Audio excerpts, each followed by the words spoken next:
The music's on, the disco ball has dropped, and it's time to get this party started.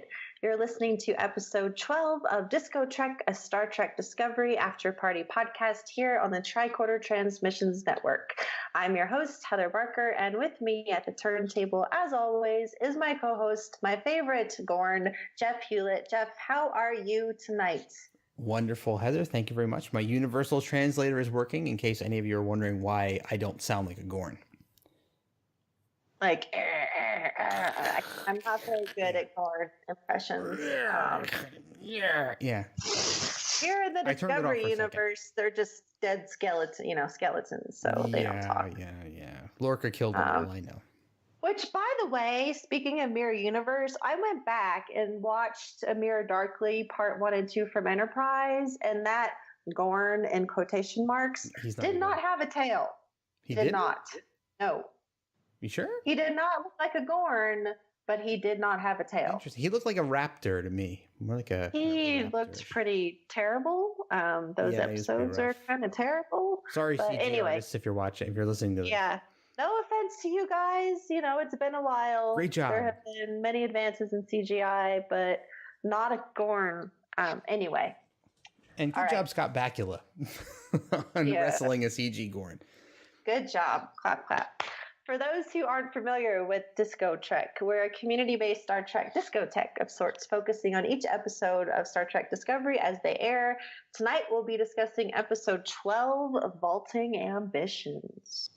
With us to talk about the episode are two members of the unofficial Star Trek Las Vegas convention group on Facebook, which is the exclusive way to gain admission onto the show. Our first is brand new to the network. We've not talked to her before, but we are super excited to talk to her tonight. Welcome, Kathy Peck. How are you doing, Kathy? I'm great, Heather, and I am so excited to be here. This is my first time on your podcast, and I always listen to it with my husband, and we think you're both wonderful, and so I'm really excited to do this. Oh, sorry. That was really sweet. Super sweet. Thank you. And I said, oh, yes. What's your husband's name? His name is Ryan. Ryan Peck. Hi, Ryan. Hi, Ryan. Okay. Thanks for listening.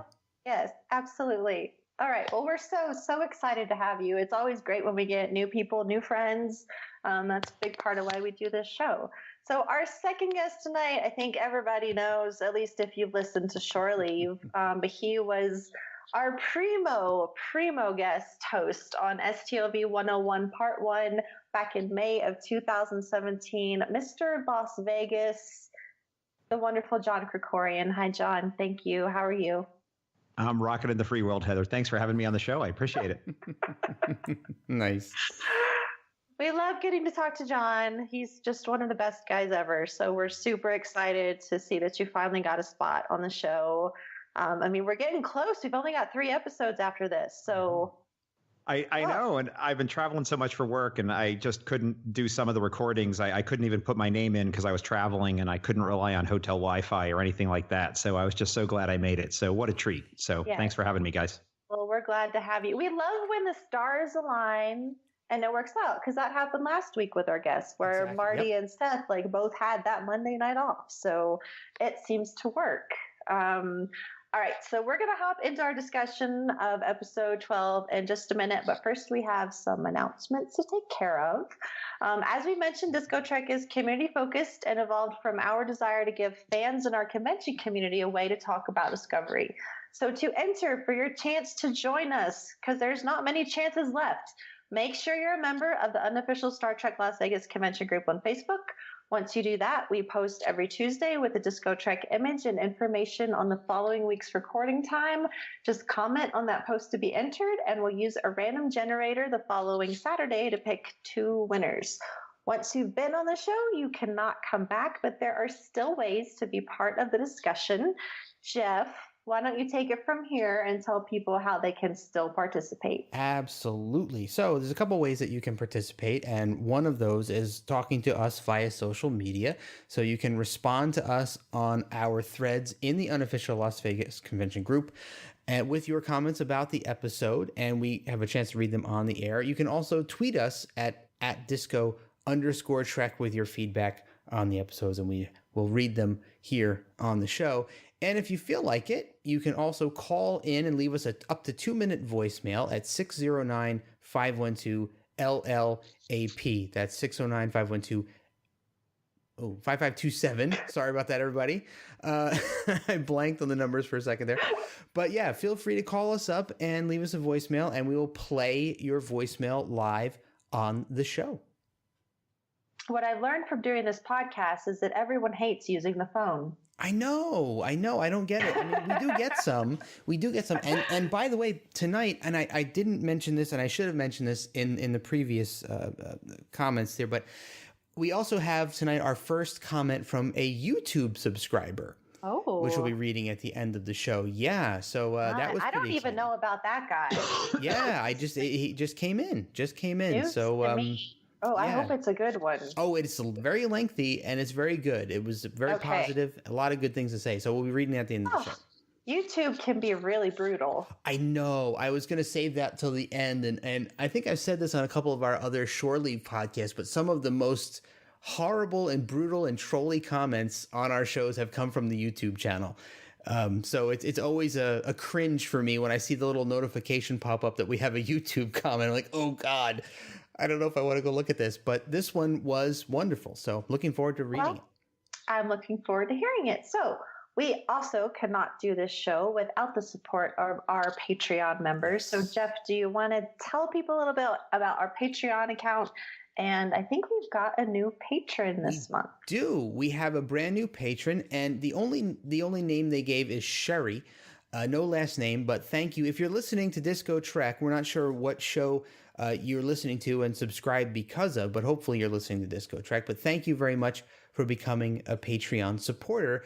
And of course, we do have a Patreon page, as we said. You can find it at patreon.com/the-Tricorder-Transmissions, or you can visit our own website, the-Tricorder-Transmissions.com, and you'll see on the right-hand side a big orange Patreon link that you can click on to take you to that page. And if you enjoy what we do here on DiscoTrek or any of our other Tricorder Transmissions Network shows, please consider becoming a patron. We really, really appreciate it. And if you do, you'll get immediate instant access to our unedited episodes, and they'll be available right after they are recorded. So you'll get early access to a lot of stuff that you would have to wait for if you weren't a supporter. And there's often a lot of bonus material. This particular episode, I think we had at least 10 minutes of before chat, and we'll probably have a bit of after chat. So you'll get access to some exclusive stuff if you're a supporter. And we're currently working on a list of other rewards that we're going to be giving to our Patreon supporters, and we're getting close to releasing those rewards. So keep checking back, and you'll hear more about that in the near future.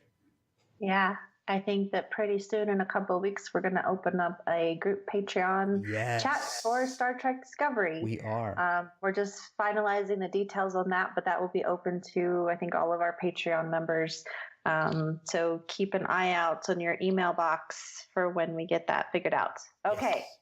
All right. Black Alert. Wait a minute. It's hot. Oh, wait. We have one more thing that we have to announce before we jump in. Yes. Okay, my bad. Oh, my God. This is another historic moment for the Tricorder Transmissions. We have another new show coming out in the month of February. Two of our wonderful STLV family members, William Conlon and Marty Alley, are going to be doing a show called Reading Trek that's going to be launching here on the Tricorder Transmissions Network next month. It's going to be focusing on the Star Trek novels series and other books. And I'm really super excited because we don't have a show like this right now, and it fits in so well with all of the other stuff that we have on our network. And we were really humbled and surprised when we were approached by William and Marty for this. And they've gone together and put together a really wonderful promo for the new show that we're going to play right now for you guys. And then we'll be back in a minute to talk a little bit more about this. So here's the promo. Incoming transmission. Put down that remote. And pick up a paperback. Wow, is that a book? You do have books in the 24th century. Welcome to Reading Trek, a Star Trek book club podcast, part of the Tricorder Transmissions Network.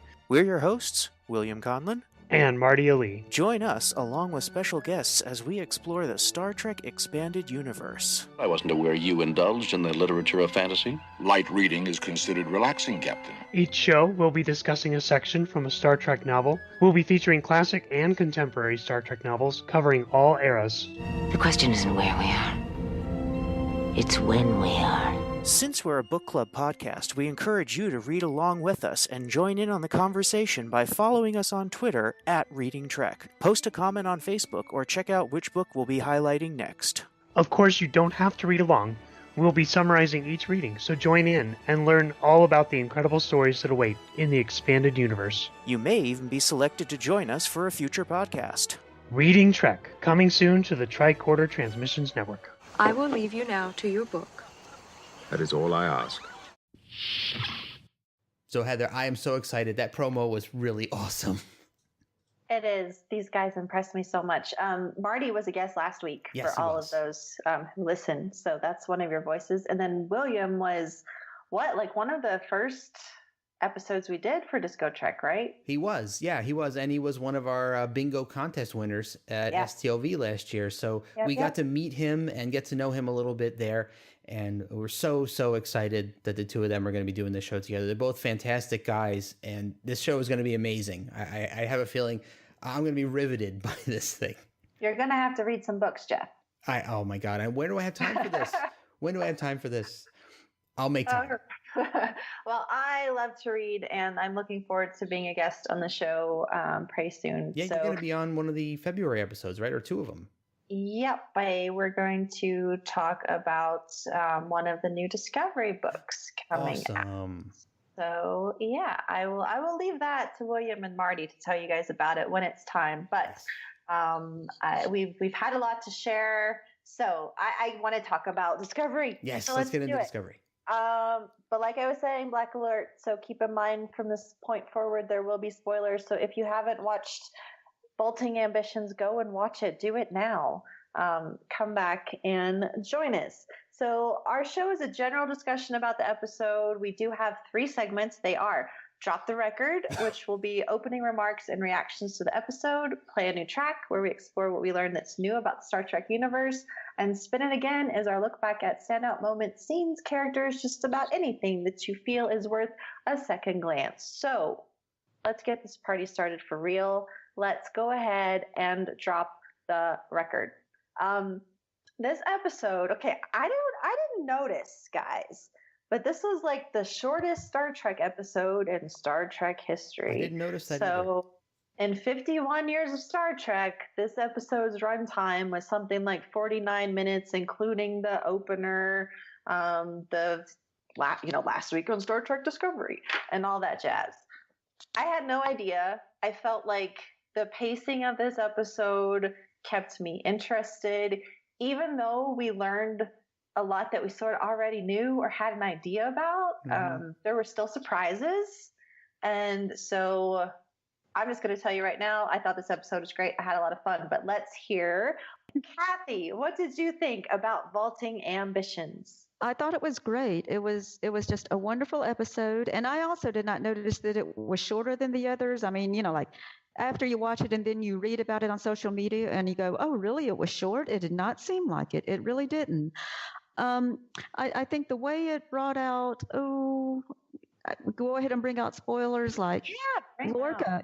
Yeah, Lorca. We're finding out about him was great. Finding out like all the character relationships, the relationships of like Burnham and Giorgio, and then the relationship of Stamets and Culber. We got to examine that more. It was just a great examination of the characters and how they played. I felt it was a very well done, character-driven episode. It was just wonderful. Awesome. So let me ask you, because since we don't know each other super well, like, are you very immersed in Star Trek fandom to where you knew about some of these theories, like that Lorca may be mirror Lorca? Yes. I read this all the time. So it was, so it wasn't really a surprise to find out, but I mean, it was kind of, it was hard to believe to me that like, oh, wow, some of the fans had it right on. And some of them have, like all of everything that's been going on this series, a lot of people have guessed correctly. The Vok Tyler thing, the vote Tyler. I mean, yeah, people knew that, and I was like, I'm not so sure, but then it turned out to be true. Yeah. It's just always interesting to me to know, like, I'm at this point now where I kind of wish I didn't know all of these things. So I was watching it without even thinking about it. And like, what would I have caught on to? What wouldn't I have caught on to? Because I think we all knew that there was something going on with Lorca. Like, Lorca's not quite the captain we're used to, but at the same time, Discovery is not quite the Star Trek that we're used to. I know if his character is different, maybe that's just him. It doesn't have to be because he's from another universe, but in this case, well, it turned out. So it turned out that he was. John, what about a general reaction to the episode? Like, how did you feel about it overall? I absolutely loved the production of it. I loved the acting in it. I loved the sets, the costume. The sets especially were incredible. The acting was spot on. The sound design was quite lovely. I have some quibbles with a major reveal, which we've already talked about, which is the Lorca being from the Mirror Universe issue. I have some thoughts on that, which I might save for play a new track portion of the episode. But that I found was disappointing, just to preview my thoughts on that. But overall, what an amazing episode. And as I was watching it, I was well aware when it ended. I said, no. This was way too soon. This should have gone on. There should be another 20 minutes of this, which I find, this is actually what I was going to say earlier, which is that I find the idea that the show being written exactly as it was without any changes, I feel like it would have been so much better had it been released as a binge. Yeah. Because Discovery, I get what the writers are doing and I appreciate them and I love them, but I don't think the show can withstand the analysis that it's getting by so many people week after week. Yep. So there is no reveal that has come out in this show that hasn't already been posited and been well chewed over and been come to a consensus decision by not that there's such a thing as the fandom, but it seems like there's just no reveal they can do that we haven't already figured out. Yeah. And I just think that if they had released it as a binge exactly as it was, that it would have been better. And I also want to say, I know that that's not a decision the writers make, but yeah. I just think that it would have been so much more powerful had it been released in that breathless way where it was like one episode right into the next and you didn't know what was coming because you didn't have time to really think about it. I'm going to call you out here on this show as a hacker. Because you hacked into my computer and you've read my notes verbatim, John. You totally echoed everything that I had written in my notes for this one. So, yeah, we're pretty similar on that. I know you follow me on Twitter, Jeff, and I wasn't arguing because I don't really argue on social media. I was talking with someone on Twitter about this exact issue, and so it's in my Twitter feed. But I really just felt that I felt kind of disappointed in a way. Because it's like, oh, we knew this already. And I just wanted to be surprised or have a twist. And I feel bad for the Star Trek writers, bless them. I have so much respect and love for them, but I think that they're set up for an impossible task to try to reveal something that we already have figured it all out. I think that it's a product of Star Trek fandom. And I honestly, I think that this happens within any fandom as passionate and critical as we are. It's something that we're going to do, and whether they even attempted to estimate our ability to crack their code or not, it's just the way that we are as a fandom. And again, it's one of those reasons why I really enjoy at this point in time getting perspective from people who are not immersed in fandom the way that we are. Like my friend who I've introduced to the show and who I got to watch this episode with live, who didn't see it coming. And I'm just like, I wish I was in your shoes because I want. She might have enjoyed it a lot more. Yes. Yeah. Well, it's like there was, and I have kept everything I know. I just don't mention it because I don't want to even suggest anything. I just want him to be able to sit down and watch the entire series and have no idea and have this stuff revealed. And so like for him, it was like, what? Whoa. But there have been other theories that were wrong. I mean, they're not right about everything. I read that Lorca is the emperor. Okay, well, so not all the theories turned out to be true, but yeah, it is terrible to when you've already read something and then it turns out, oh, that's what happened on the episode, and then it's not a surprise anymore. Yeah. I mean, yeah, it would have been better if we could just watch it with no spoilers. If we just could binge watch it over a weekend, that, as you said, that probably would have been better. Yes. I think for the overall experience of the series, it would have been more impacting, maybe that way. At the same time, I love talking about Star Trek every week and dissecting it and listening to all the podcasts, and so I love the fact that we get to do it every week and that this is a constant conversation versus, as we've said before, we talk about it for a week and then it's over. And I would like to think that because of this format, and CBS doesn't really release numbers, so we don't know what's going on. I don't know if the show is still bringing in new viewers or not, but I would like to think that maybe the conversation continuously happening around Discovery is bringing people into the show. But again, I don't know. My friend, he would never have watched this show if he didn't know me because he refused to pay for it. So it's again, we come back to that whole issue. But I definitely agree with you, John. It's hard. Looking back now at some of our first episodes, talking about Section 31 and black badges, it's that's all irrelevant right now. I mean, maybe it's going to wrap around and reveal what that was, but in some respect, it's all just speculation up to a point. Had we had it all in one big punch, probably would have been less easy to figure out everything along the way. Well, you hit on another thing too, the CBS All Access. That the way that it works now is that people are paying month after month for this service. And, if you wanted to binge watch it, you could just pay 1 month and be done with it. Yep. So they're using this strategy to make more money is what it seems like. Oh, sure. Yeah, absolutely. And we'll see I'm curious as to what happened. I mean, total tangent here, but certainly curious to see what happens with CBS All Access once the show is over. I'm going to cancel my subscription because we haven't heard anything about these other Star Trek shows that were somewhat teased. There was a Nicholas Meyer Wrath of Khan rumor going around, and that's obviously not in production. So, at this point, we're now 12 episodes in. This started in September, right? And it's January, end of January. I still get buffering. I still can't watch a clean show from beginning to end. Yeah. And you know what, too? I don't understand why they can't fix this. Every week, the new episode is not at the front of the list.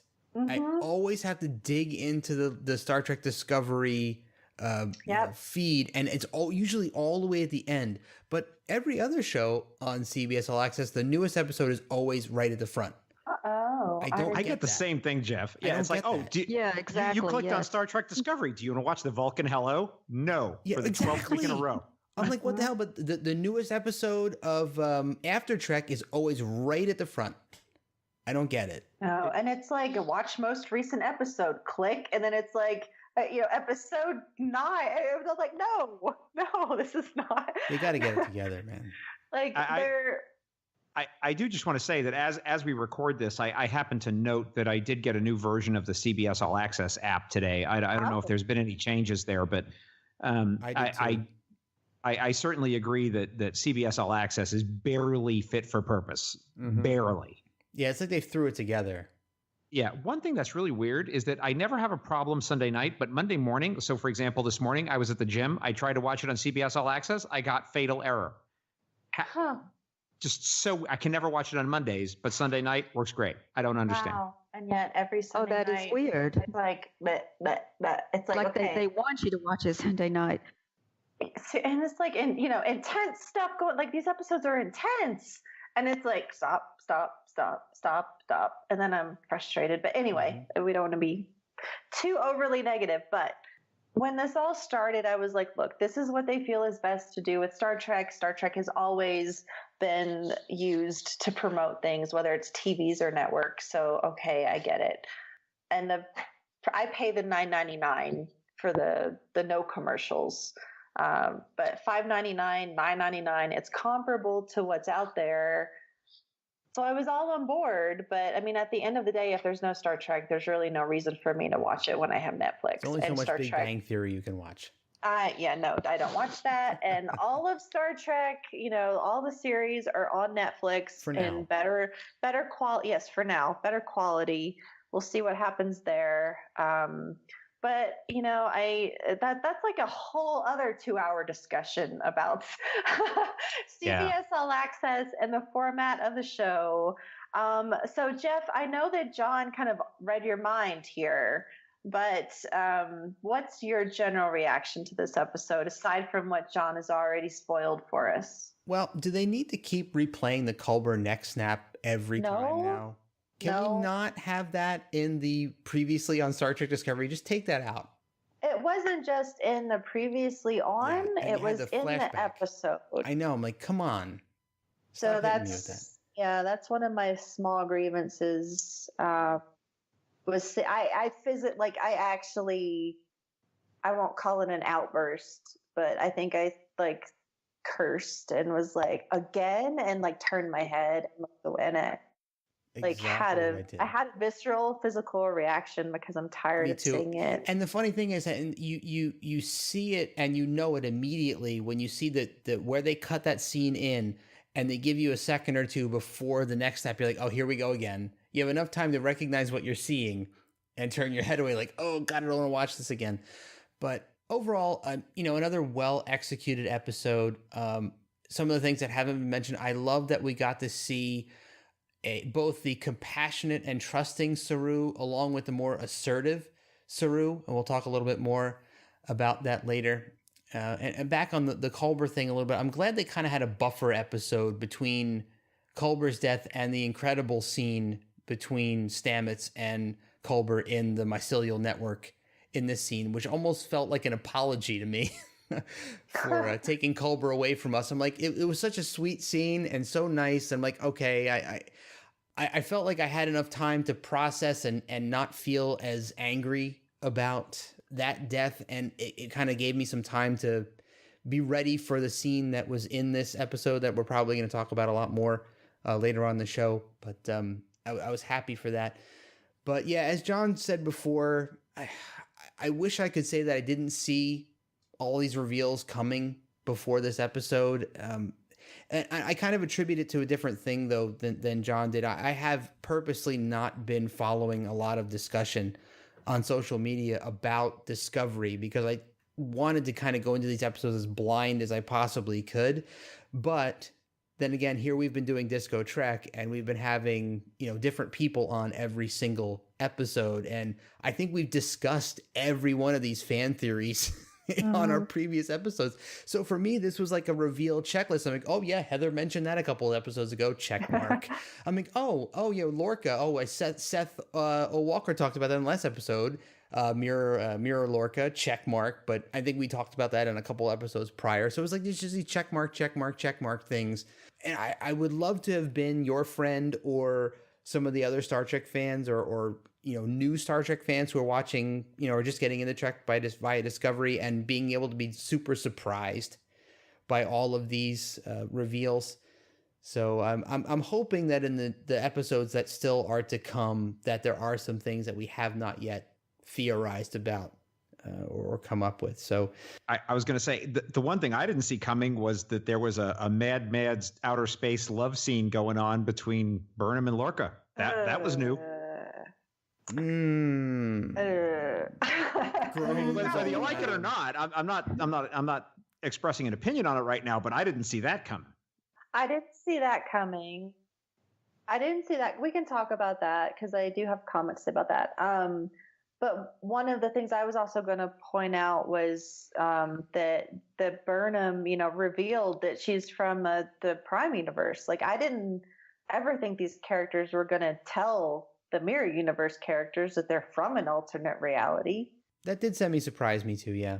Yeah, I didn't quite expect that at all. So I feel like despite these very large secrets that we figured out, there are still smaller things interspersed in the writing that surprise me and kind of catch me off guard. Same thing with the Mirror Stamets. I mean, Mirror Stamets is essentially responsible for infecting the mycelial network and with what's going on there. So, and plus, like, I totally thought that our Stamets was experiencing within the mycelial network. I thought he was seeing the palace and seeing Captain Tilly like in his own way. Like I thought that what they showed us in this episode of like him walking around in the forest, blah blah, was what he was doing.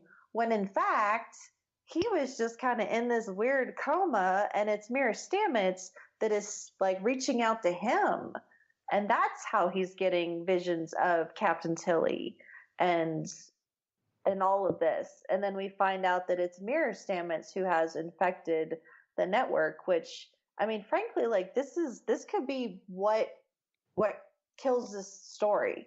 Or let me say it a different way, but like this is why we don't hear of Discovery ever again, because at this point, the mycelial network is endangered. It's injured, and it looks like it's going to die. Well, Mirror Stamets, once he came out of the network and then he got up and walked away, and we don't know what he is going to do next. So that could be interesting because he might actually try to save it. We know that it's dying, but he might find a way to save it because he is using it to his advantage. So he wants it. So that is something, it could be an interesting plot point later. Yeah. That's what I was thinking. It's true. I mean, we do know that he's using it for his advantage, so that definitely makes sense that he wouldn't want it to die. But I don't know. And that's the thing. And at this point, most of the major plot points, like the Voke, his Tyler, all that, like, has been revealed. Like, I don't think there's any other major fan theory aside from the very old, this is Section 31, which I don't think was a Section 31 anymore. I think everything has come to fruition. So these next 3 episodes are going to be tying up a lot of these loose ends. And frankly, like, I don't know what to expect. That's why we don't have a part in the show where it's like predict what's going to happen next week. Can I just lay one mystery out there that I think is something that's on my mind, is that Lorca, being who he is from the Mirror Universe, as we record this, we don't know what his intentions are. Is he actually the Mirror Universe version of a good guy? Mm-hmm. Or is he actually just a typical Terran Empire type fellow, and is he trying to take over the Empire for himself because crazy Terran Empire reasons? Or is it actually he wants to be a liberator or something else? So we don't actually know what his intentions are in the Mirror Universe as Mirror Universe Lorca. Mm-hmm. And I think that's interesting. And so one of the things that I did hang my hat on to say I enjoyed some of the episode was that part, was to say, okay, I want to know more about what this guy is up to. And I don't really know what him and Mira Burnham were really up to. Did they just want to depose evil Giorgio or for their own purposes, or did they actually want to cause a change? And maybe Lorca has even changed in that because of what he experienced in our universe. So I take that as a positive thing to think about for where these episodes might go. No answers, but certainly an interesting question. Yeah, I mean, to me, it's just questions. I don't want to speculate anymore. Like, I'm done with that. I just want to be there for the ride because there's so much that we have to tie up. I mean, we've only just met this Mirror Stamets, so we have a whole adventure of what exactly is going to happen between the two of them. Because, Culber, who I don't quite understand what Culber is in this mycelial network. Culber is, warning him that, no, that guy is dangerous. Like, that guy's the one that's responsible for all this. You need to step up and take care of this. There's that. There is Laurel. Like, there's a whole, and I'm sure we'll talk about all this as we get further into the episode, but like, Laurel didn't even want to help Voke. Like, she was finally coerced into helping him. And frankly, I'm still confused as to whether Ash is Ash or Ash is Voke or Ash is still Ash and Voke. I mean, I guess technically, physically, he's Voke that looks like Ash, right? But it seems like a lot of people understood what happened in the episode as Voke being dead because of Laurel's, wail, like, the Klingon death cry and the touching tribute of scenes between the two of them. But at the same time, I find that difficult to believe that we'd already have the death of a character that we barely even saw that was such an, integral part of I agree. the show and fan theory. So there's lots. Yeah. If I understood it, and I had to watch the episode 3 times, if I understood what I saw, and I'm open to being corrected on this, but it seems that physical body is Voke's body that was transformed into a human. Correct. Yes. And then Voke's personality was deposited into it in some way, and along with Tyler's. And, it's an open question as to whether or not Laurel is just being crafty, House of Mokai, and just pretending that she's killing Voke or still playing some other longer game. We don't know. I mean, I think that's an open question. Yeah. Again, that's the point. It's like, we don't know. There's still so much for us to find out. And so, like, there are still surprises to be had, I think, despite the fact that a lot of these major plot points have been predictable for us as fans. I think there's still been surprises, and there's still potential for them to surprise us. And I think this just kind of plays into, these are it's a new show and new writers, and they're, not new to writing, but new to Star Trek, new to writing for Star Trek. And so everyone's getting their bearings. And as we all know, like, we had a showrunner, and that showrunner disappeared, got fired. And so things changed in development there. So I think we're just still getting our sea legs, partly. Oh, well, yeah, it seems to me like but it is coming together now. I mean, more than it was in the beginning. When the season first started, we didn't know what was going on, and we thought, well, what is this with the tardigrade, and what is this with Rika Sharma that we saw in the preview? She's coming back now. Yeah. But it was very interesting. Like with Voke and Tyler, they did say that they could tell that the bones had been made smaller, so that does imply that he probably was a bigger Klingon Voke and got reduced to the human size of Tyler. And since they said that the doctor in sickbay said that she could tell that the body was identified as Lieutenant Ash Tyler. That's the weird So part, they could have used the real Tyler's skin and fingerprints and just overlaid those over Voke and his memories. Yeah, I definitely think that the real Ash Tyler is bye-bye. Did any of you read the theory? Just, I didn't mean to interrupt. I'm sorry, but there was a very brief theory I saw posited online, and I haven't checked it. But if you go back to the Choose Your Pain episode, it looks like that the first Starfleet officer that the Klingons drag out of that room looked an awful lot like Ash Tyler. When Mudd says, "Oh, that guy's out to lunch." Yeah, I mean, I thought it was him. It did look like him. I have to go back and see how similar they look. Like, I vaguely remember it being like a dark-haired man and then getting stomped in the face. But, I'll do that when the season's over and I go binge the whole thing again before I cancel.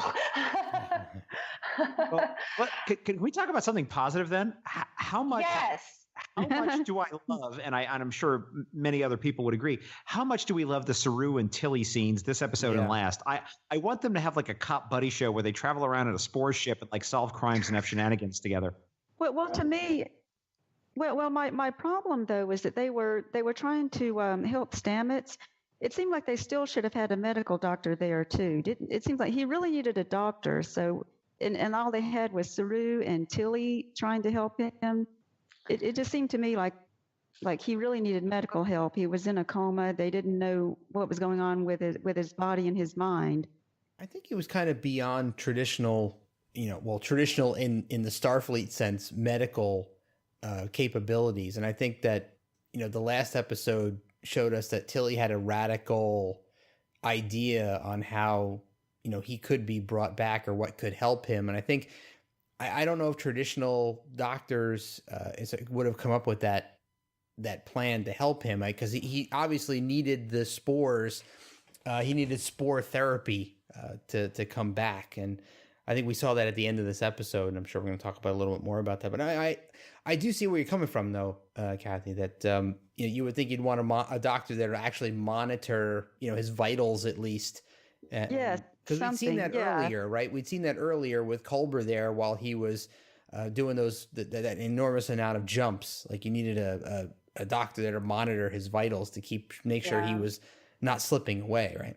I feel like they were relying on their technology because, at this point, he's not doing jumps. He's not doing, crazy critical stuff like that. So I think they were just relying on the iPad, their technology there. And then the rest was still involved in the whole spore, like you said, the spore therapy, and getting him there. I mean, frankly, I feel like I could have used a lot more coherent science in this episode. Yeah. For as much as they attempted to explain, we're already kind of pushing the boundaries of a Klingon being turned into a human being. And as I know, and I say almost every week, it's science fiction, it's sci-fi, y'all, right? But yeah. We've seen it with Arn Darvin. I mean, we knew that the precedent has been set already. Yep. So, we suspended our disbelief in the trouble with Tribbles. So let's keep suspending it now. But this is just this explanation, the way it was presented here. Definitely. We definitely saw how it happened versus, oh, this just happened. And so when you see very graphic visual images of organs being pulled out, it definitely makes you think more about the facts of what's involved in doing all this. Yeah, I don't believe in anesthesia. Aside from that, even as I mentioned earlier, how the mycelial network operates and what exactly it is. I mean, the two Stamets, they're still in their bodies are on the ships. It's their minds that are in the mycelial network. So what part of Culber is in the mycelial network, because he's dead? So it turns into something almost metaphysical for me versus scientific. And my understanding from, I think it was After Trek, where they said, go read the actual mycologist Paul Stamets' book about this. That will make more sense. He's an absolute trip, by the way, Heather. I think I put up on Twitter that he did a 3-hour interview. I think it was on the Joe Rogan podcast, and the guy is just really interesting. And whether you like Joe Rogan or not, it's okay. But it's for a Star Trek fan or a Star Trek Discovery fan, it's definitely worth listening to that podcast, because the actual Paul Stamets is quite an interesting character, and it's definitely worth getting a sense of what he's like, to realize what the writers are thinking as you experience sort of the mycelial network through the show. But what was going through my head as I was watching Culber was I hope that he doesn't become like a head Culber, like and I hate to mix up my fandoms, but like the head number 6 from the Rondi Moore Battlestar Galactica. That's where I was going with it too. Yeah. Yeah. Okay, Jeff, we're on the same wavelength, man. Mm-hmm. Are we mind melded here? No, because we might be. I just don't want him to be showing up and talking to Stamets in his head. I want him to be real. So I thought that was quite something.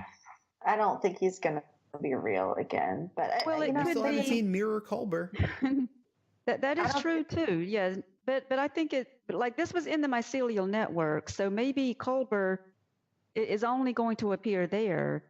And what I kind of had in my mind is that maybe he was really just what Stamets, the Prime universe, we'll call it, the Prime Stamets was imagining Culber being there because he wanted his lever to be back, and this was just a way to talk to him, because Culber revealed things like like he knew how to get out of it. He said, just open your eyes and you'll be out.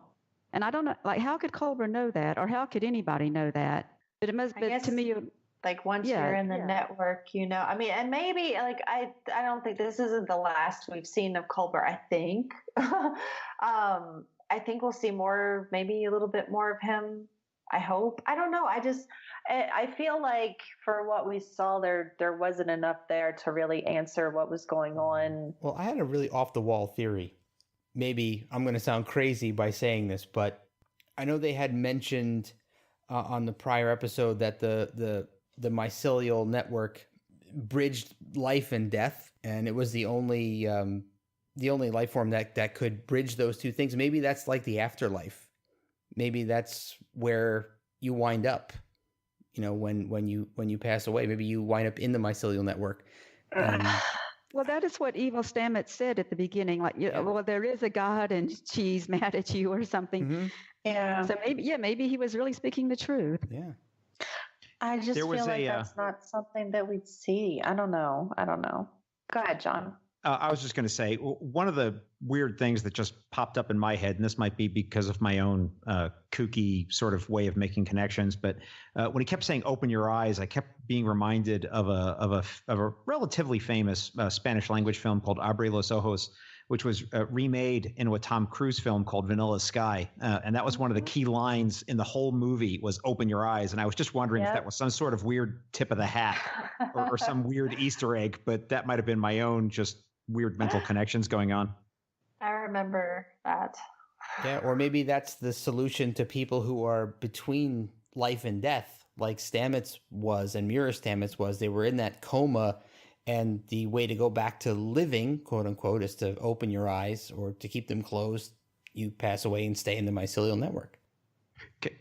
I'm just dying here to share this, guys. I just have to get this out, and I'm looking for a proper moment, but I just can't stand it anymore. How much do I love Evil Giorgio?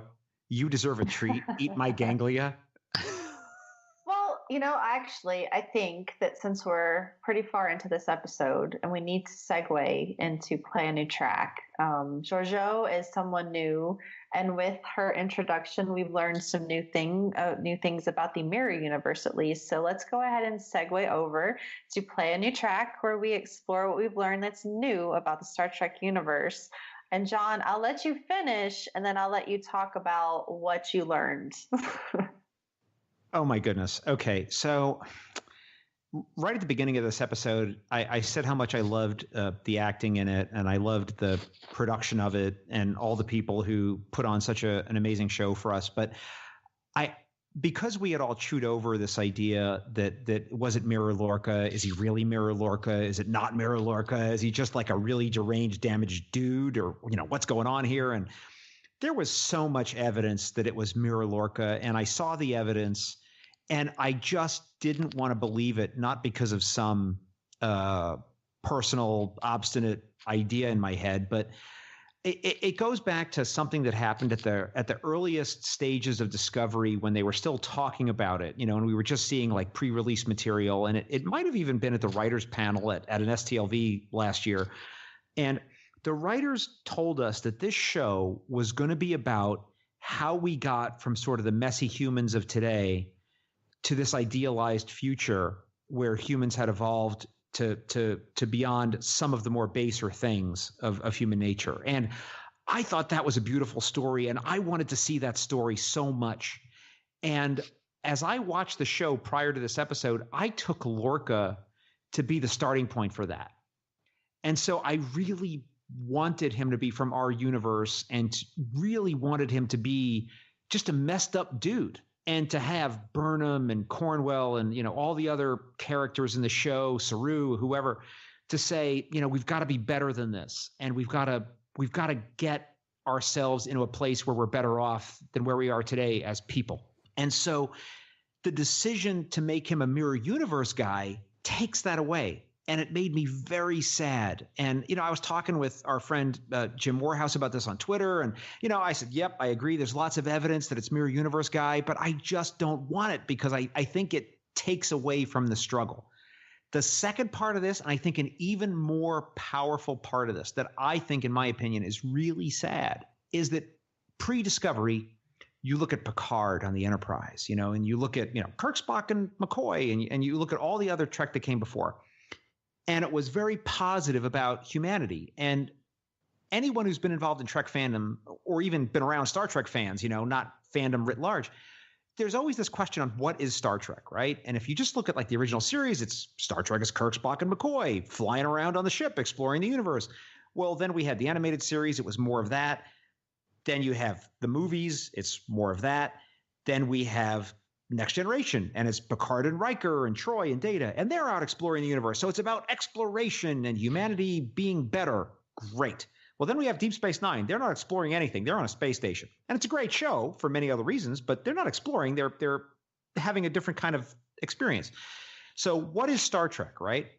And so I, as a fan, always explained it to people that Star Trek is about believing that the future is going to be better than today, and that you have to be a long-run optimist about the future. Not in the short run. You can be a pessimist in the short run, but you have to be a long-term optimist. And so I took this whole Lorca thing prior to the reveal on the show to say, this is us struggling, right, to get better. And now, well, Kirk, Spock, and McCoy, you wouldn't have that if it wasn't for some mirror universe dude coming in here and sorting out the Federation and winning the war against the Klingons. Because otherwise we would be either, deceased if the Klingons had their way, or, fought back to our home planet, or, whatever the Klingons' war aims were. We don't actually know that. But if we're going to hang, Kirk, Spock, and McCoy, or Picard and Data and Riker, you wouldn't have any of that if it wasn't for mirror universe Lorca coming over here and winning the war for us. That diminishes all other Star Trek. To say it wasn't you, it wasn't the humans of this universe that sorted it out. We needed this other guy to go win a war for us so that we could, sip Earl Grey tea and look at, classical models playing the harpsichord like Riker did in his quarters. I realize I'm going on a harangue here, guys. I've talked way too long about this, but to me, it's a very astute observation. It really took away something from the very premise of Star Trek. But you know what? I think, John, and not to diminish your comments, but I think if you really look at the situation, I think Stamets is the guy that won the war, not necessarily Lorca. Anybody could have captained the Discovery with the power that ship had because of the spore drive and won that war. I don't necessarily think it's completely credited to Mirror Lorca being the captain of that ship. I see where you're going with that, but I think dig a little bit deeper and maybe attribute some of the credit to the guy who invented the spore drive and drove it. Without Stamets, none of that would have ever happened, right? Lorca would not have succeeded if it was not for Stamets and what he did, what he built, and becoming the pilot of the spore drive. My observation is that, you are right about Lorca. He does seem to be doing a great deal, and Stamets. But to me, the show is mostly about Michael Burnham and her journey into discovering who she is, because she's, a Starfleet criminal. So this is about her journey, and I think in some way, she will be the one. When she redeems herself, she will redeem humanity in whatever way that happens. But I kind of see it as her. She's the one leading the hope to the future. Yeah, and great point too to tie Burnham into that whole thing. It wasn't for Burnham discovering the tardigrade's abilities and lending that into Stamets figuring out how to use the mycelial network himself. Again, Discovery wouldn't have been able to become, the Holy Grail ship that won the war, right? But then I even bring it back, and it's like, everybody on the ship, all of our characters are contributing in some way to this happening. It's a great ensemble cast. Yeah, yes. All of these misfit people are coming together in their own way to fit all of the puzzle pieces together and eventually get them home. I don't know. I assume they're going to be back in the Prime Universe in 3 episodes, but I don't know for sure. But I just tend to see a broader spectrum of teamwork happening over the course of Discovery, where everyone lends their hand in the success. I get you, Heather. And I'm just thinking back to that scene where Lorca is talking to the admirals back on Starfleet. I think it was Choose Your Pain.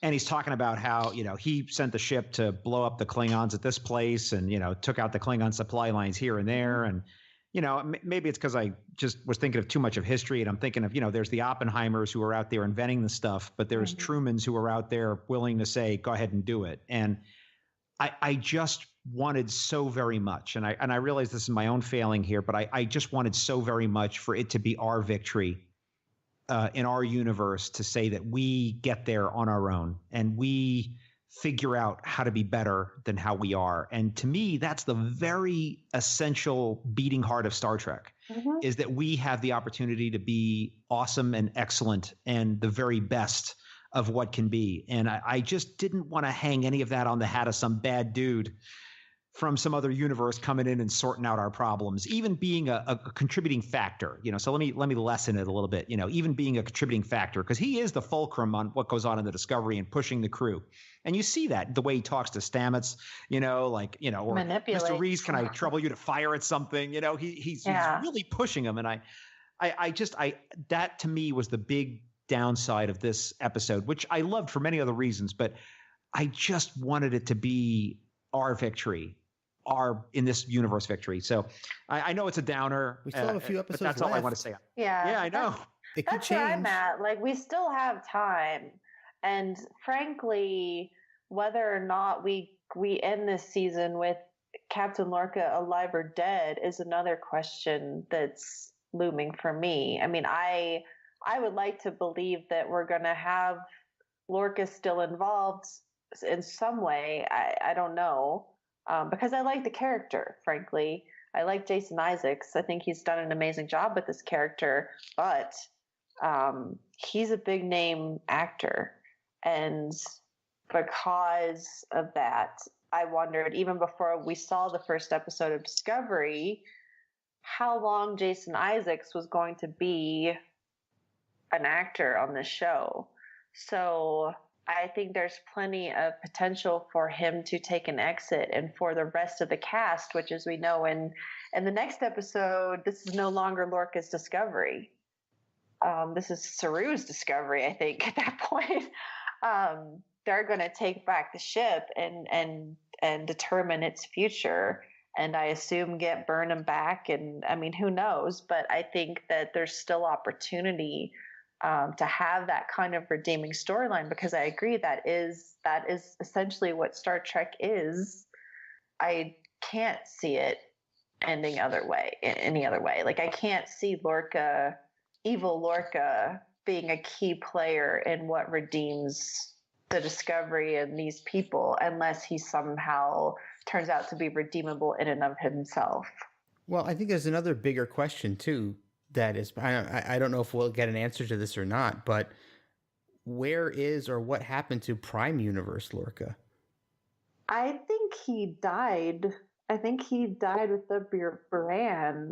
But the Mirror Universe Lorca could have killed him. But that is another unanswered question. Yes. I'd love to know the answer to that question. Same with Mirror Burnham. Like, did Mirror Lorca kill her? Is she out there? So, like, we just don't know. We don't have those answers, and I'm hoping they get answers. Yeah, I assume they will wrap those loose ends up. But I'm wondering, John, was there anything else that you felt you learned from this episode about Star Trek universe? Well, one thing I did previously talk about is the fact that there was this apparent love interest between Mirror Lorca and Mirror Michael Burnham, which I thought was really interesting. But the other thing, totally separately, really, is that there was an interesting duality in the writing, and in that in the original Prime Universe, Georgiou gets eaten. In this Mirror Universe, she's eating Kelpians, and I was like, there must be some sort of weird, mirror track thing going on here that I can't figure out. But I feel like they were trying to tell us something there about that. And I just kept thinking, man, they're really putting this in there to really demonstrate the depravity of these people in some way. And did Burnham actually pick the Kelpian that clicked because it reminded her of Saru? Oh my gosh, bad call, sister, bad call. Well, to be fair, Burnham didn't know why she was picking the Kelpian. Right. Yeah. Like it could have been like, which will you spare? She didn't know. And to clarify, because I've seen confusion, that was not Mirror Saru that was eaten. He did look a lot like Saru, but it wasn't Saru. He's way too short and not lanky enough to be Doug Jones. So my thought was she picked the one that clicked and kind of gave her a pleading look, and whether or not her response was she thought she was going, potentially saving it, or she picked the one that was pleading to put to death or to eat, because that's what she would do, is to pick the one that, tried to be. Yeah. I thought she was picking her new slave, There was a Kelpian that was her slave, and I thought she was being offered a new slave because she brought, the prize Lorca to the Emperor. Yeah. It really wasn't clear, of course. And we didn't know until we also find out that she's eating it. And I just thought it was kind of funny that, Mirror Burnham supposedly grew up eating Kelpians. And our Burnham is obviously, as we would be disgusted by eating a Kelpian. And the faces that she made were just so obviously, disgusted, and I'm going to puke. And Giorgio was just like, oh yeah, eat this. Wasn't thrown off by that, but eventually figured out the... Heather, I suspect that Prime Universe Burnham grew up as a vegetarian because she was raised by Vulcans. Yeah. And which would be worse. Yeah, she was more repulsed. Yes. I'm trying to think if we've seen her eat any meat. Yeah, I mean, anywhere. we don't really know that. It's just a thought, but we can speculate and assume. Well, I do want to take one quick moment, since we mentioned this whole Lorca Burnham lovers thing, because I don't want to lose that in the conversation. So I just, for me, I totally could do without the thought of them ever being lovers. It would have felt less uncomfortable for me had it been one or the other.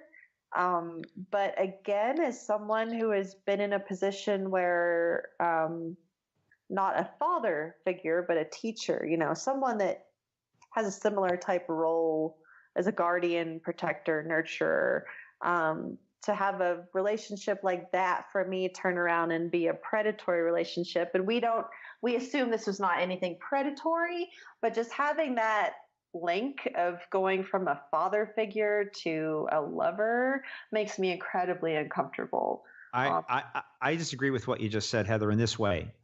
Is that, was it intentional? The writers put that word groomed in there, and that word has a lot of connotations, which, to sum it all up in a very inelegant way, creepy. Yeah. Like he was groomed her to be his lover. That it could have been in that sense. Right. I'm saying, as a sexual assault survivor from someone who is supposed to be not a father figure, but still a mentor, teacher, nurturer, it makes me incredibly comfortable to even think about that happening in Star Trek. Right. I do think it was, yes, if it happened, it was a very inappropriate relationship. And that could have been another way to show how depraved these mirror universe people are.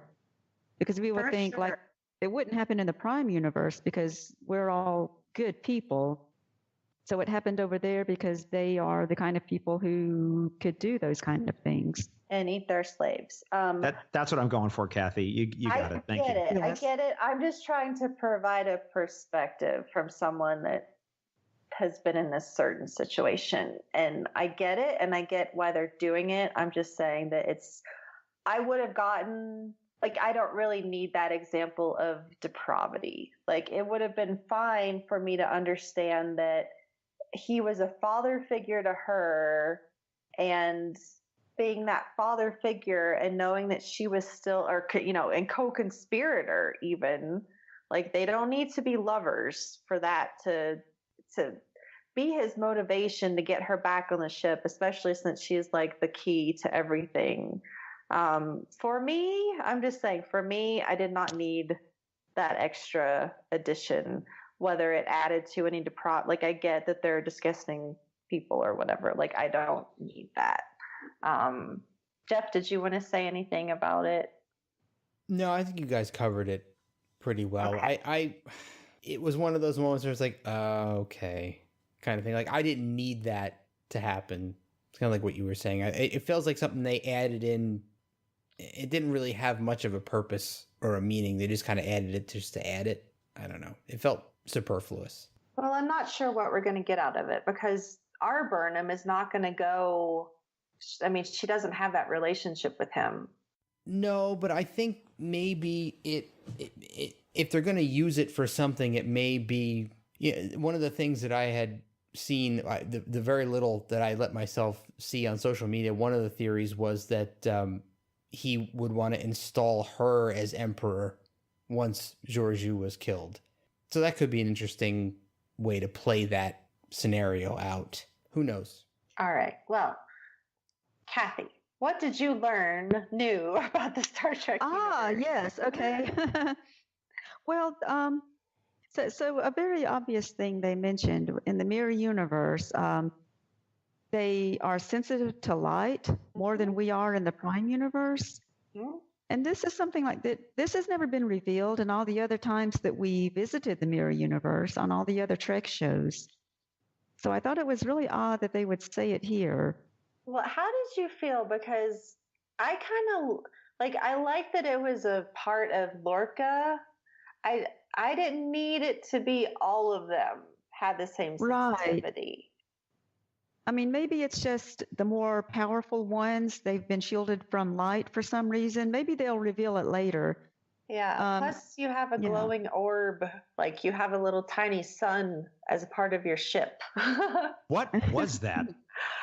I don't know, but the Charon ship is. You know what? When I think of that ship, I think of the USS Vengeance in Into Darkness. Like when I saw the Vengeance, I was like, wow. I mean, it's not like it doesn't look anything like the Charon, but just the size of it, and then it was all black. Like it was an intimidating ship. This is like the Titanic of Starfleet ships to me. And props to the designers for that. Yeah, with a crazy sun on it. Impressive to say the least, but I'm like, if y'all are light sensitive, why would you have a tiny sun on your ship? It doesn't make sense, right? It must be like so the emperor is just never going to go there where they had that little the bright light, or she's going to wear sunglasses. Who knows? Yeah. It felt like, well, here's something to help you know that this all clicked together at the end. Like this is another egg for you with Lorca. I don't know. That was kind of a tough one. Anything else? Yeah. The other thing. Well, okay. So Lorca had that triangular shaped agonizer scar, which Admiral Cornwell saw, and so now we know that was it was the agonizer from the mirror universe. That was just an interesting little tidbit they threw in. Yeah, I was surprised. Some people, like, I never probably would have gotten that on my own. Like, I definitely picked out that it was a specific shape, but I may not have been keen enough to figure out exactly what it was. So I remember, like, when we saw that scar on him, people were like, yep, that's that agonizer. And by golly, it must be true. So, but I suppose then, before he even came to the universe now, like they had already had him in the agonizer before. Yep. They had him in the agonizer booth, and probably the handheld agonizer as well, because they probably still carry that on them. Oh man. Well, so I think we've already got mine. Like my stuff was pretty simple. Like they eat kelpians. And the same thing with the light sensitivity. So, Jeff, did you pick out anything that we haven't already mentioned? Yeah, I got two things specifically. One thing that stood out to me immediately is that Lorca's weapons research makes a hell of a lot more sense now, doesn't it? So why is he hoarding all of these extremely powerful weapons in his arsenal to take the Emperor out? He was one guy. How's he going to make that happen? So he needs some extremely powerful tech. And what would it have been like if he was able to unleash the tardigrade on the Imperial City, right? I mean, that thing could have taken out pretty much everybody. Convenient that it wound up being the brains for the spore drive, which made it less desirable as a weapon and more desirable as a way for him to get back to the mirror universe, right? Pretty interesting thoughts for me there that all those incredibly cool weapons could have been used to fight his way up to the Emperor and take her out. And I guess one other thing was it was kind of almost a throwaway comment, but the fact that the mirror Stamets has that scar on his arm, and he says that, you know, the longer you're in the mycelial network, the more it kind of takes you over.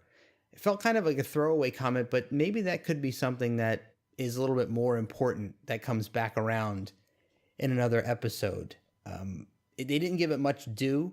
It kind of just got kind of brushed aside, but it's an interesting thought that the longer you stay in that network, the more it corrupts you, and it's corruptible, of course, as we've seen.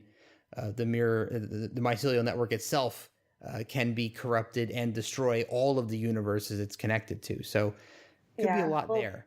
That's what I'm understanding, is that as we know from Culber, whatever Mirror Stamets did, he infected the mycelial network, and so that is also, in quotation marks, infecting whatever aspect of him is there, because again, it's not his physical body that's there. So what is actually being affected? They called it the Armillaria astoye, I think is what it was called, and I actually Googled it, and it's just a mushroom. So it's not even, I mean, I think technically it's a plant pathogenic fungus, but it's a mushroom. So what's happening is that whatever he did, however he damaged and infected the mycelial network, it's just starting to affect his whatever aspect of him that is there. And that, I think, is foreshadowing, what could potentially be what makes this ship and this story past tense that we've never heard of, because it looks like eventually the entire mycelial network,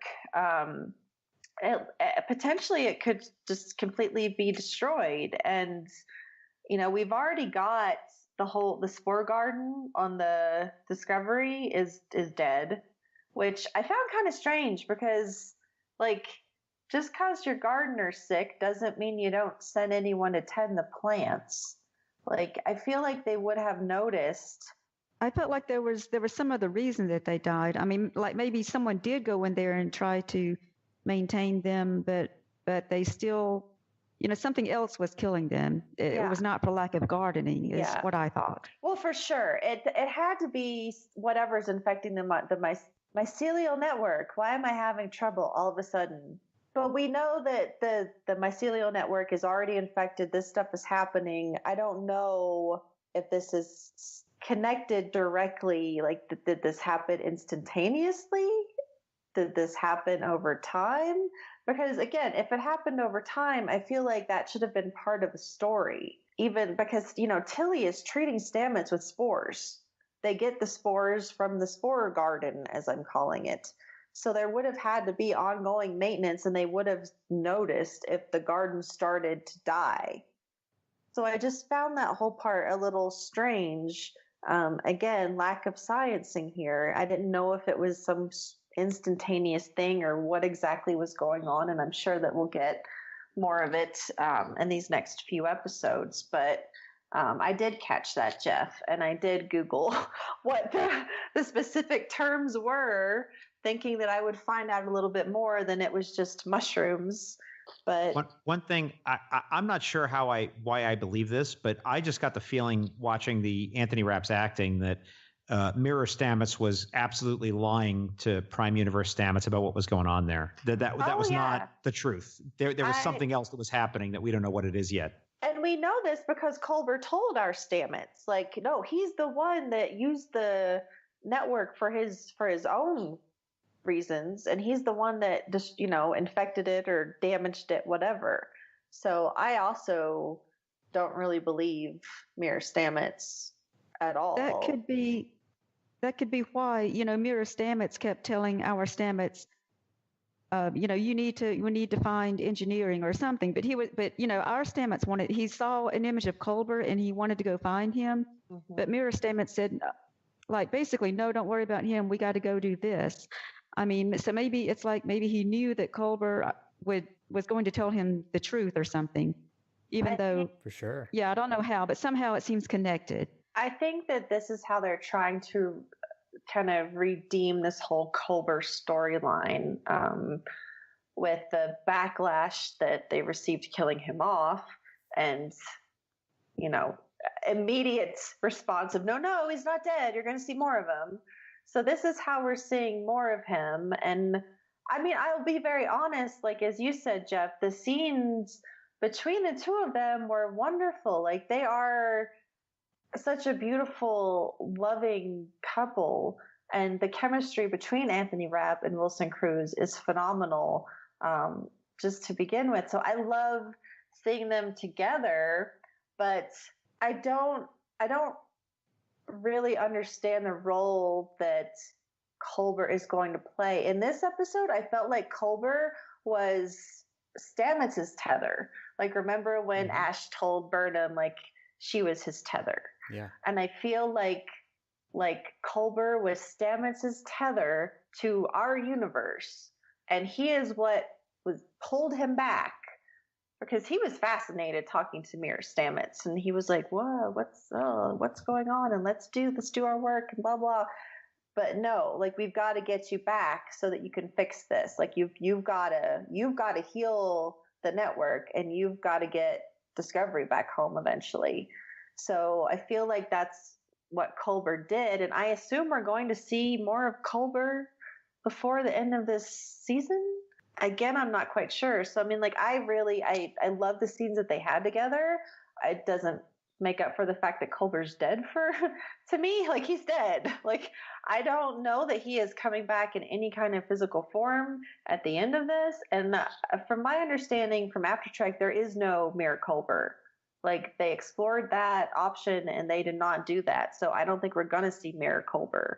I just want to point out that I just thought it was just an incredibly fantastic moment when Stamets tells the computer, play Caecilian opera, the one that I hate and the one that he loves. And the computer immediately knew which one it was. And I was thinking, man, that's the tech I want in my life. I kind of thought it was because part of it was Stamets' own mind that was running it a little bit. I think that's why. And that may also be why he saw Culber. But I think, you get that, like, that Stamets' subconscious was running it a little bit? Yes. And, like, so I know that physically, when human beings start to die and we are deprived of oxygen, we hallucinate. So this is a scientific explanation for why we see people that we love when we are dying. I could take that and try to put that into this, but from what I understand of what's been said about Culber via the producers and the actors and everyone else, like, they want us to believe that Culber is there. And I mean, maybe this is just a message I'm getting from them where they're just reassuring us so much that no, he's not really gone. This is him existing in this universe, and it's not just something that's in Stamets' mind. I don't know. But even then, like, it's a tough subject to begin with. But if it's just a figment of his imagination, like, that's even harder for me to deal with. But you may very well be right, Kathy. I mean, I don't know. And I don't know if we're going to get an explanation. It's tough. Like, we just don't know.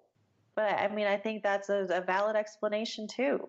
I was reminded, and again, this is like the weird connections that I make, but I was wondering, it vaguely reminded me of like the legends of Orpheus and Eurydice, where he has to go into Orpheus loses his love Eurydice and he has to go into the underworld to get her out. It's like one of the oldest things that's around. And I just kept thinking, like, is that what they were going for with this? Like, he has to go into the mycelial network to get Culber out so that they can be together. Because I just don't want Culber to be like an imaginary figure inside Stamets' head talking to him. I want it to be real. I hope they do that. It reminds me a lot of a movie Jeff and I like called What Dreams May Come, which is a similar, it's basically that story. And, frankly, like if they use that to go in and then somehow extract Culber and Culber is back with us in physical form, okay. Like I will be much happier having his physical body and person back than this whole subject of, I don't want to rehash it again, but I would like that a lot better than just this character is gone, especially even aside from him being a gay character and this being the first legitimately gay couple in Star Trek, just the fact that they are just such a beautiful couple. And we don't, as my friend Terry Linda said, we don't get like healthy relationships on Star Trek. We don't get these just really beautiful, loving marriages, like their relationship, and their relationship is unique. Like they're both different people. I mean, and I've heard, other podcasters, fans saying that they don't believe their chemistry or their personalities are so different. They don't believe that they could be a couple. Whereas I think I love the fact that they're different, but they complement each other in such a beautiful way, and that's what makes their partnership work. So I don't want to see them be gone, and I don't want the finality of it to be that Culber is actually dead, because that just makes it the worst. I think it's kind of a fallacy, and I don't want to divert too much into analysis of human behavior, but I think it's a fallacy that two people who have a healthy, loving relationship have to be very similar people. Yeah. I think we all have parts of us that we lack, and finding someone who has those parts can be very healthy and can be some of the best relationships we've ever had in our lives. So I think that argument feels a little bit disingenuous to me, that they're not similar enough, or their personalities are too different to be believable. Because I don't know. I definitely don't feel that way about them. It could just be people that don't like Discovery, or it could, looking for excuses, whatever. But there's still a lot of questions to be answered in 3 episodes, assuming that we get them answered in 3 episodes. So, Jeff, was that everything? Did you have anything else? Yeah, I think we just covered the other thing that I was going to bring up, because we just talked about Stamets and Culber and Mirror Stamets. So I think I'm good.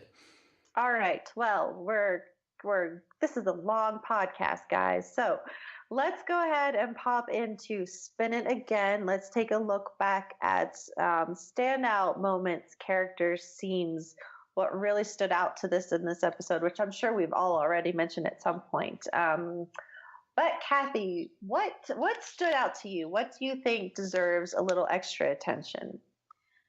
I just think that it was a very memorable scene. Burnham revealing that she's from another universe, and then Giorgio got out the blade that she threw, and it went around and killed all her guards. I mean, that was a fidget spinner. Yes. The fidget spinner of death. The Imperial fidget spinner of death. But it was just a very memorable scene, and it was I want to say cutthroat. It was just something that you go, oh, I can't believe she did that. It was that was my most memorable moment. And that actually, I was going to pick out the same one. Yes, wasn't it great? It was. I don't want to say great, but it's definitely not something we're ever used to seeing in Star Trek universe. Given that it wasn't exceedingly graphic what they showed, but at the same time, I mean, that was some savagery. That was unexpected. We've never seen anything like that I'm aware of on Star Trek. Yes, very shocking. You just didn't expect it. It was definitely shocking. And John mentions the fidget spinner, and I just want to clarify for everyone that is a fact. That little weapon evolved from the fidget spinner, and we learned this in After Trek from the writer of this episode, Jordan Nardino. And I think he was sitting around with Aaron Harberts and Gretchen Berg, and there was a fidget spinner laying around, and they're like, well, what if we just like threw this around the room? And that's how it evolved. So like it really did come from a fidget spinner. But please be advised, everyone, that's not what fidget spinners are for. Nor don't try this at home. Yeah, don't try this at home, nor can you actually do that with a fidget spinner. But between that and then the Lorca's previous crewman getting blown up, this was a kind of a violent and graphic episode for those two scenes. Was there anything else that stood out to you, Kathy? Another thing was when Laurel Saru was talking to Laurel, trying to get her to help Ash, and she refused, and so Saru just beamed him into the cell with her. Mm-hmm. I mean, that was just something. I thought it was a great move by Saru.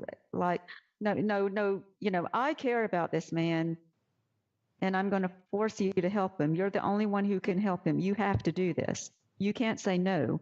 So that was what I liked about that. I thought it was just a wonderful scene, and it showed how much Saru really cares about people. And he got it to work. Like, that's what it took to get her to help him. He had to force her to, but he did. Yeah, I really wasn't expecting that to happen. Nor was I expecting her to not want to help Vogue. I mean, she was just like, nah, he made his decision, didn't work out. Super cold, yeah. Very Klingon, though. Yeah. Absolutely. So, John, what about you? What stood out to you from this episode? Oh, my goodness. Well, I have a couple minor sort of idiotic things I noticed, and then maybe I'll work up to some of the more substantial things. But and this, again, might be my own weird brain making connections, but I noticed that in this episode, when they're putting Lorca into the agonizer, they say only the finest agonizer. And they said the exact same line, I think, in the previous episode on the Shenzhou. And so I'm thinking to myself, is there some Terran agonizer booth manufacturer that, uses that, like we make only the finest agonizers. I don't know. It's something I just noticed, but I was wondering why they reused that line. I just thought it was interesting.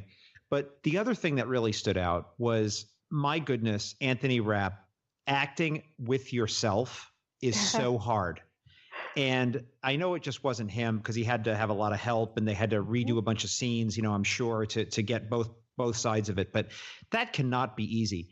But just listening to him acting with his mirror self, he did so well in that. So I thought that the actor just did such an amazing job with it, and I think he really deserves some credit for that. Yeah, it was interesting on After Trek. He was actually on this last episode, and he talked about filming that, and that there was a stand-in when he would do those scenes, but then he would hop back and forth. And the same is true of Ash and Vogue fighting together. That again, that was Shazad Latif playing both roles. And then they would have the stand-in come and film, like, with the fighting. But aside from that, like, he was both characters. He was doing all that fighting.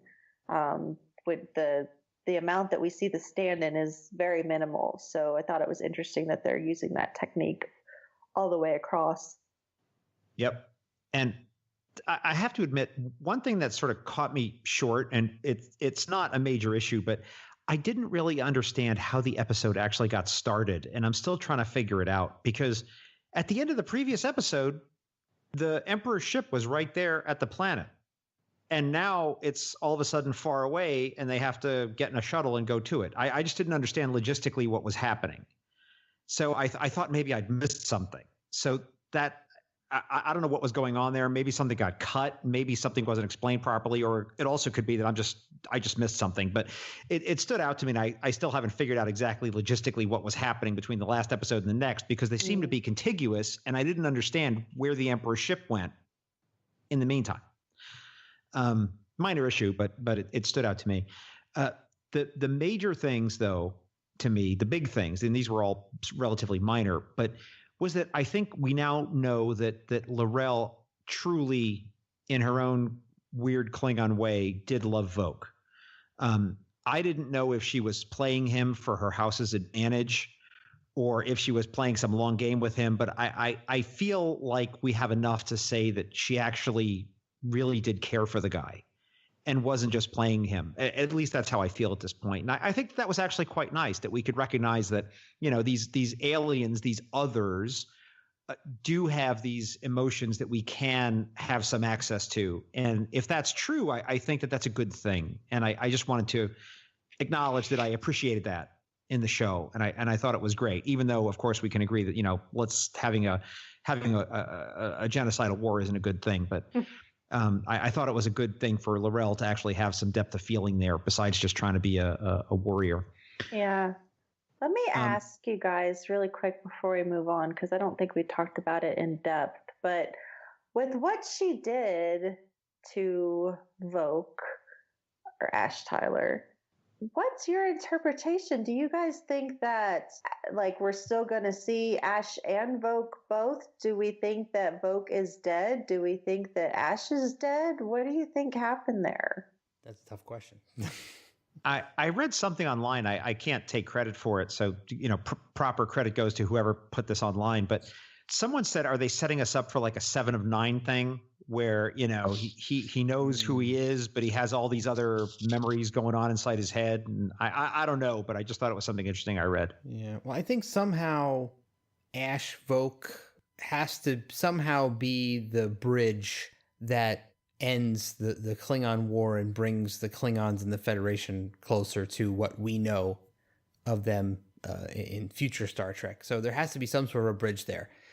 So whether it's Laurel coming around from her feelings for Voke / Ash, or it's Ash Voke or Mirror Voke somehow playing into the situation, somehow those characters I think are going to be the bridge between the hostile Klingons that we see in Discovery and the future Klingons that we know.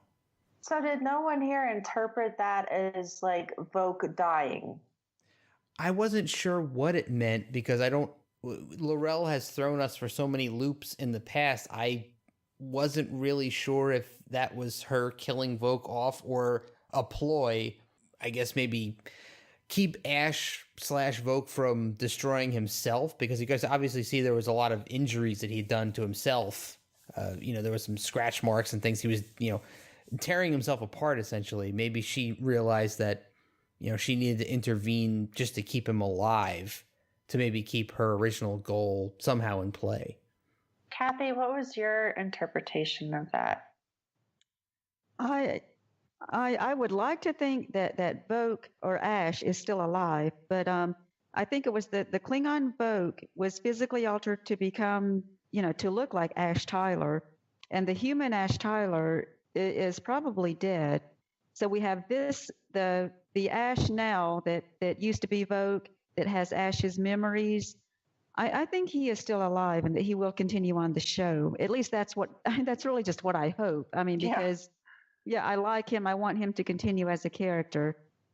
And for Laurel, she might have actually thought he was dead when she did that Klingon death cry, but they still might find a way to revive him. Yeah. I mean, that's what I think. So he's still alive and he's still going to stay on the show. I read it, it was kind of strange to me because when she started doing whatever, her magic, he was talking like Voke, and by the end of it, he's talking like Ash again.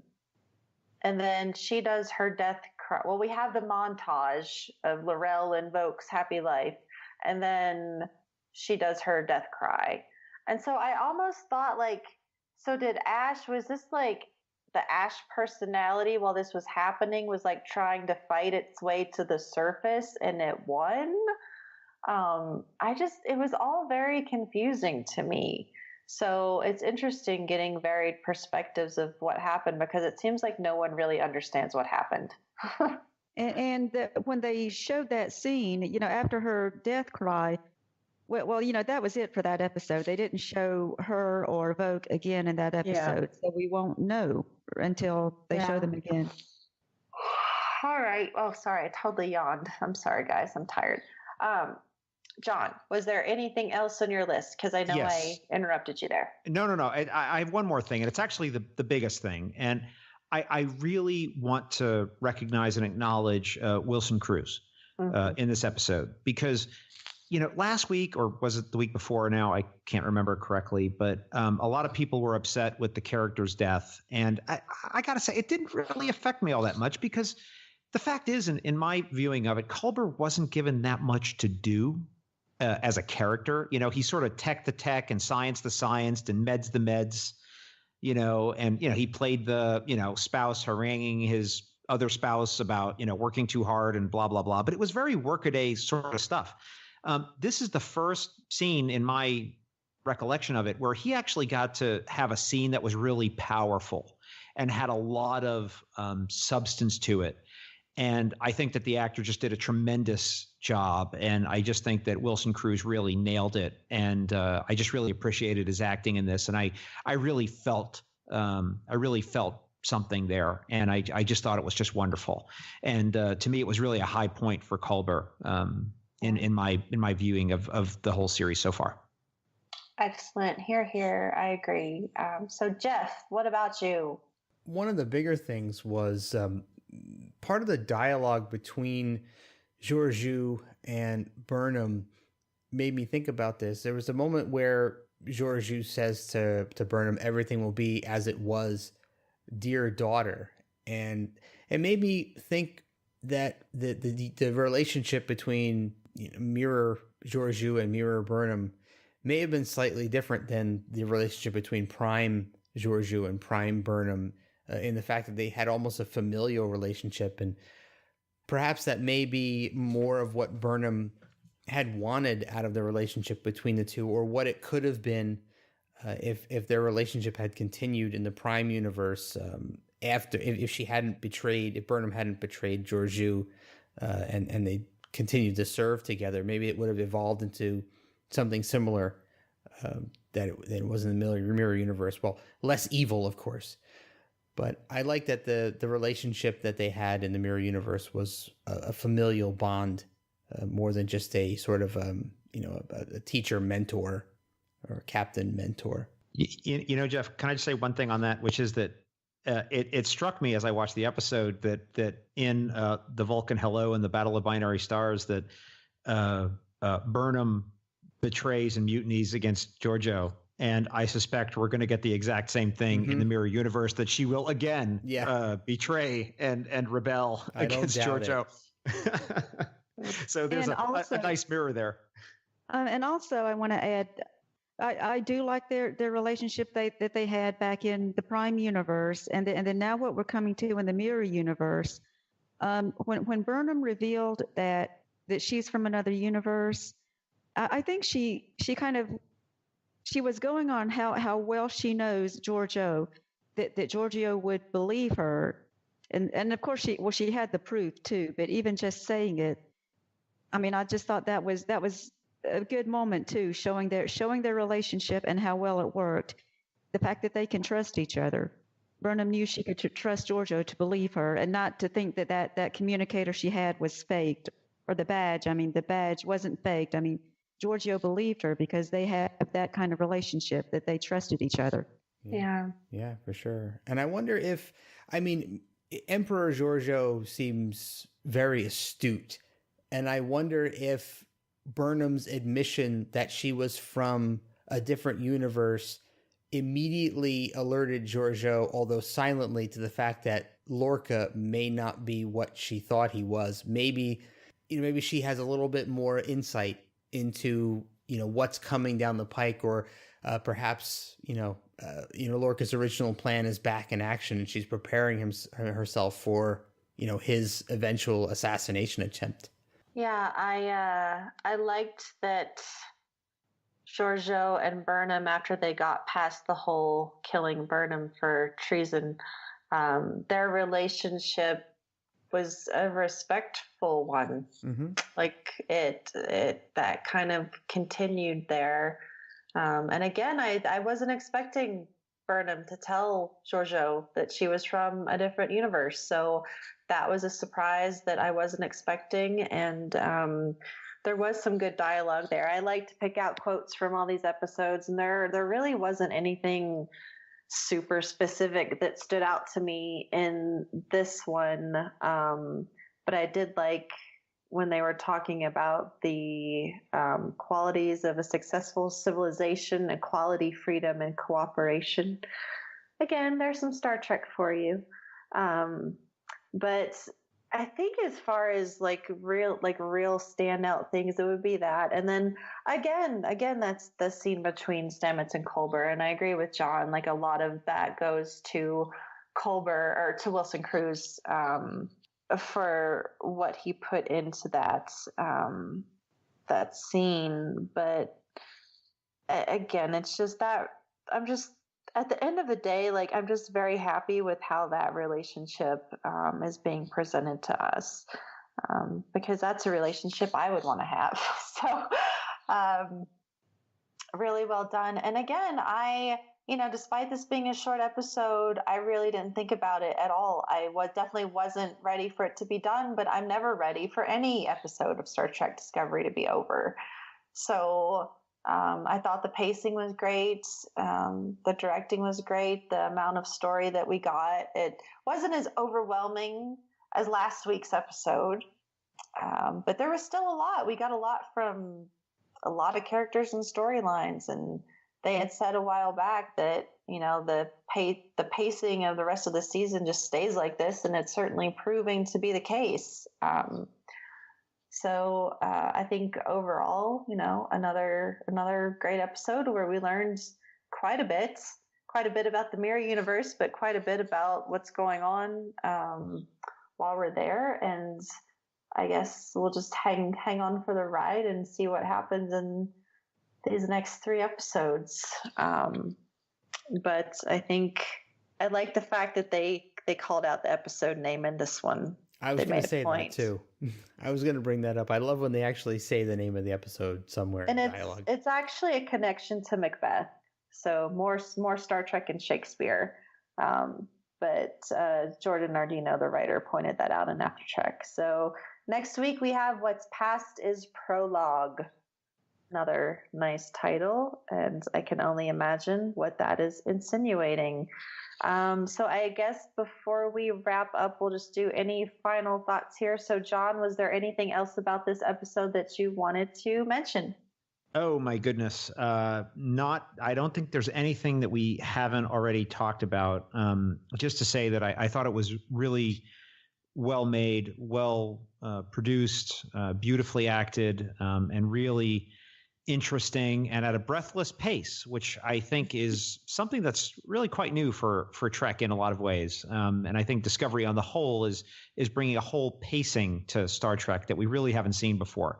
Yeah. Which is kind of interesting, and I'm rather enjoying it. And so I look to see what happens next, and enjoying it with all the other incredible fans that are out there. Awesome. Kathy, what about you? Anything else to add? Okay, I want to say that the thing about Keeley, well, we didn't get to see Captain Keeley for the last 2 episodes. I mean, that would have been cool to see more of her.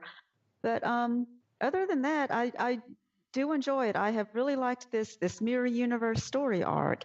They are doing it well. They are making the Mirror Universe, important to our universe, which is great. And it hasn't been done before on Trek. The Mirror Universe is usually sort of within its own self, and they have their own agenda that doesn't really have to do with Prime Universe. Yeah. So this is really good, the way they're interweaving the stories, the characters, the 2 universes.